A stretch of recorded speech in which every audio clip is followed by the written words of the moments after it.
Icelandair has said goodbye to its Boeing 757-300 fleet as it begins to transition towards a new era where a greater reliance is placed on efficiency. Unfortunately, I don't have footage of the 757-300 film myself, and if you go through the archives, there's basically no footage of it that is free to use. So please enjoy -200 footage, and I'll ask you a small favour to just pretend it's a little bit longer than what you're seeing. Maybe I've condensed it. I sincerely apologise, but hope you'll stick with me. The airline's final revenue service of the -300 operated on the 28th of October, marking the end of a significantly long stay within the airline's network. But why did Icelandair pull the plug on this plane, and is it really a sign of things to come for the beloved single-aisle flying pencil? Icelandair's decision to retire its 757-300 fleet and eventually replace it shouldn't come as a shock. It's been known for some time that this is what would happen. The Icelandic carrier confirmed its intentions really when placing orders for next-generation planes coming from Airbus and the A321neo series and the various derivatives that are offered, including a commitment to the A321XLR. Icelandair has been operating the 757 for some time, but it was time to move on from this world-renowned aircraft type for better things. The circle of life within the industry sees aircraft come in to serve a purpose and do so successfully before time passes and future technologies emerge. These technologies highlight a new era for operators, and unfortunately harsh decisions must be made, with emotions being completely taken out of it. The 757-300, known for its long body, has become less favoured across the industry as airlines have moved towards these newer planes. Only a few airlines still have the beloved aircraft. Just about 50 757-300s remain in active service right around the world, and with Icelandair removing the type from the equation, while only United, Delta and German operators are generally the front runner for flying it. However, Icelandair's various commitments to other planes have to be mentioned from the Airbus single-aisle portfolio, and this has played a pivotal role in allowing for the retirement of the 757-300.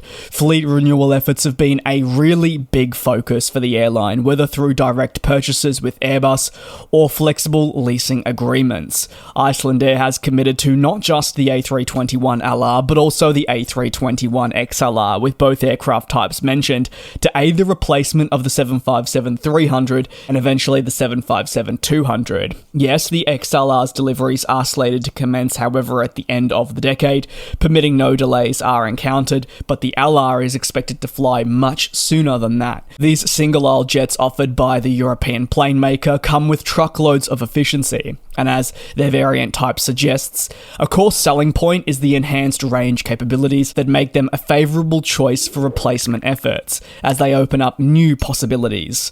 Arguments are always going to persist that there remains no adequate replacement for the 757. Many airlines would agree. However, with no direct replacement offered by Boeing, airlines such as Icelandair have been tasked with finding an alternative on the market. Icelandair already highlighted that the A321neo series, once delivered, will enable new opportunities across the route network to reach destinations that are not currently served, and all the while doing so in a more efficient manner than what would ever be possible. The company faces pretty hefty competition, with some customers preferring to travel non-stop, so Icelandair needs to find ways to leverage its model to have passengers either travel to Iceland or fly through for onward connectivity, which can be challenging at the best of times.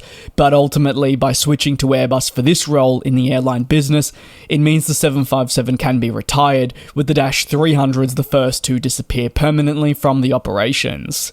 Farewell to the 757. It's known as the iconic flying pencil, and again, it's been an important pillar of many airlines' fleets over recent decades.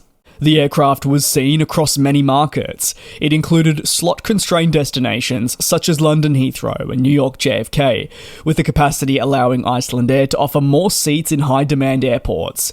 In fact, away from this, the airline frequently saw its 757-300 fly to Copenhagen. It remains a huge market for Iceland and highlights the high-capacity nature of this plane and the benefits it would have. With that being said, ensuring that the aircraft was actually profitable was always going to be a challenge as the plane only continued to get older, with Icelandair eventually being forced to remove the plane to see more positive results.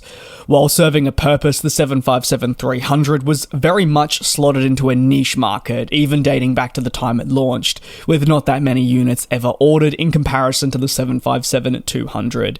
Do you have any fond memories of Icelandair's 757-300 operation, and are you excited for their new era with a greater focus on Airbus planes? You can let me know down below in the comments. Thanks a bunch for your support here on GlobeTrotting. Take care, be safe, and I will indeed see you next time for your latest industry analysis.